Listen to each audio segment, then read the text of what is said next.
अब चलिए बात करते हैं न्यूरल नेटवर्क्स के बारे में, जो चैट जीपीटी जैसे मॉडल्स की लर्निंग का कोर होते हैं।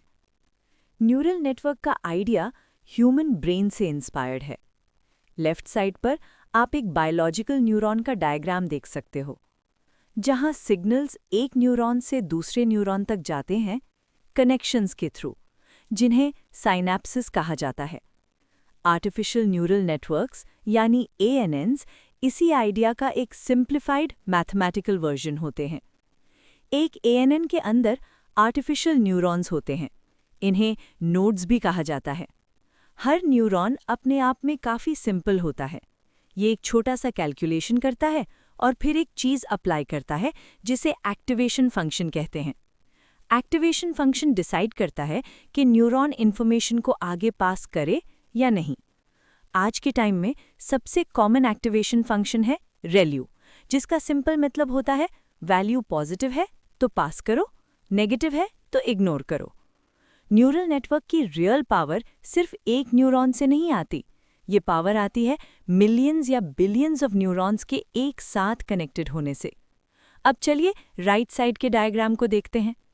सबसे पहले डेटा एंटर करता है इनपुट लेयर से। ये डेटा टेक्स्ट हो सकता है, इमेज हो सकती है या नंबर्स, जो पहले ही न्यूमेरिकल फॉर्म में कन्वर्ट किए जा चुके होते हैं। उसके बाद डेटा फ्लो करता है मल्टीपल हिडन लेयर्स से। इन्हें हिडन लेयर्स इसलिए कहा जाता है क्योंकि हम डायरेक्टली नहीं देख पाते कि ये क्या सीख रही हैं, लेकिन एक्चुअल इंटेलिजेंस यहीं पर डेवलप होती है। हर न्यूरॉन के बीच के कनेक्शन के साथ एक वेट होता है। वेट एक नंबर होता है जो नेटवर्क को बताता है कि कोई पर्टिकुलर इनपुट कितना इंपॉर्टेंट है। आप वेट्स को नेटवर्क का स्टोर्ड नॉलेज भी समझ सकते हो। नेटवर्क इनपुट्स को वेट्स के साथ कंबाइन करता है, एक्टिवेशन फंक्शंस अप्लाई करता है और रिजल्ट को लेयर बाय लेयर आगे पास करता रहता है। आखिर में हम पहुंचते हैं आउटपुट लेयर पर, जहां नेटवर्क फाइनल प्रिडिक्शन देता है। इस एग्जाम्पल में आउटपुट एक प्रोबेबिलिटी है। Dog 0.9, cat 0.1, rat 0.0।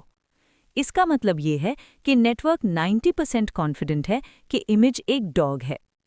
अब सवाल ये आता है कि नेटवर्क एक्चुअली सीखता कैसे है।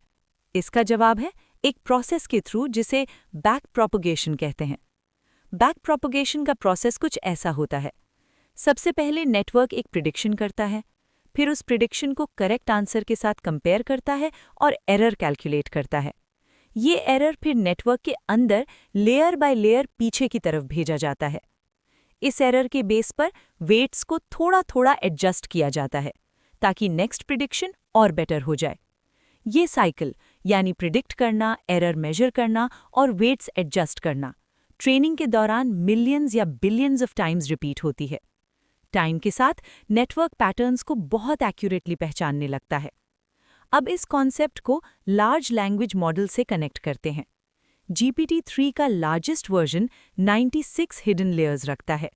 स्टैक्ड ट्रांसफॉर्मर डिकोडर ब्लॉक से बना होता है और लगभग 175 बिलियन पैरामीटर्स होते हैं। पैरामीटर का मतलब होता है एक ऐसी वैल्यू जो मॉडल सीखता है, मोस्टली वेट्स और बायसेस। ज्यादा पैरामीटर्स का मतलब होता है ज्यादा कैपेसिटी, पैटर्न्स और नॉलेज स्टोर करने की ज्यादा पावर।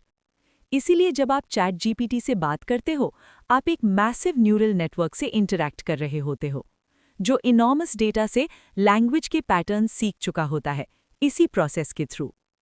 तो शॉर्ट में बोलें तो इंडिविजुअल न्यूरॉन्स सिंपल होते हैं, इंटेलिजेंस लार्ज स्केल कनेक्शन से इमर्ज होती है, लर्निंग होती है बैक प्रोपगेशन के थ्रू, और यही है मॉडर्न AI की फाउंडेशन।